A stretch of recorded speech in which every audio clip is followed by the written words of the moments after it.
Right, so we're in T3's offices and Sony have sent us down their brand new PS4. This is the first time this machine has been given to journalists to have a look at outside of a glass box, so let's have a look.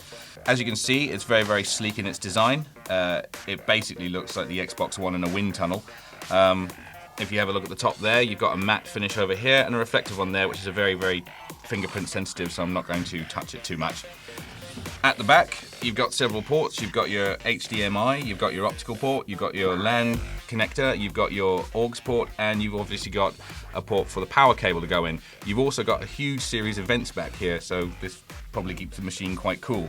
At the front, you've got your USB ports, which are for the recharging of the controller, and your slot for your PS4 games. The controller itself is actually rather different to its predecessor if we put them both together like that. Looking at the side by side, the PS4 controller is a little more chunkier than its predecessor, but its joysticks are a lot smaller and they fit more flush against your thumbs. The face buttons and the D-pad are pretty much the same, except they're more flush against the controller on the PS4. The triggers are also a lot smaller, as are the shoulder buttons. Perhaps the biggest difference between these two controllers is obviously the addition of the touchpad, which you can click in to use it as a start button. So don't worry, your start button and your ability to pause your game has not disappeared into the ether. This is also used in conjunction with games. At a demo that we recently saw where you could use the touchpad in conjunction with a camera, that you could use it to flick robots from out of the controller onto the screen in front of you. The controller also has rumble filters inside it, which give you the impression that weight can be displaced inside it. In the same demo where we were flicking robots onto a screen, we could also pull the robots into the controller, and then when you rolled the controller from side to side, the rumble filters displaced the weight, so it actually felt like robots were rolling around inside your controller, which was pretty cool. You got your PS button, which is where you would expect it to be, but you also have a speaker just above that.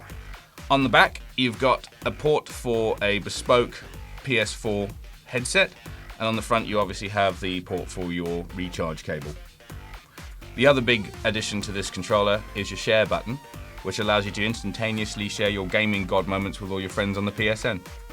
So looking at the PS4 next to the PS3, it's interesting to see that the PS4 is actually smaller than its predecessor, and this is a PS3 Slim, by the way. This isn't the big chunky beast that went on sale all those years ago. If I hold the PS4 over the PS3, you can actually see that the PS3 sticks out on either side of the PS4. A lot of people like to store their PS3 on its side, like so. I'm not sure I would actually try that with the PS4. I mean, we have been sent a stand for it, so apparently you can stand it on its side. But the stand itself, as you can see, doesn't really increase the PS4's base very much. So I don't know about you, I'd probably store this as is underneath my television set.